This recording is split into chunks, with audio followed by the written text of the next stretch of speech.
Welcome to our channel. If you want to activate a rewards card for direct deposit, follow these step-by-step instructions to receive payments electronically.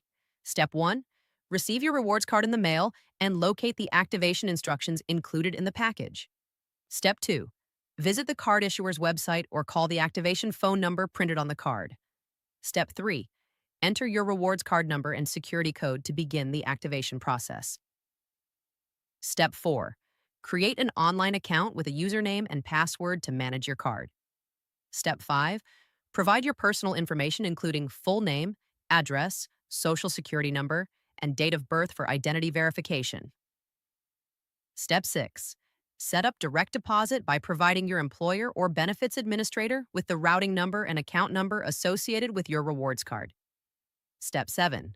Complete any additional verification steps required by the card issuer. Step 8.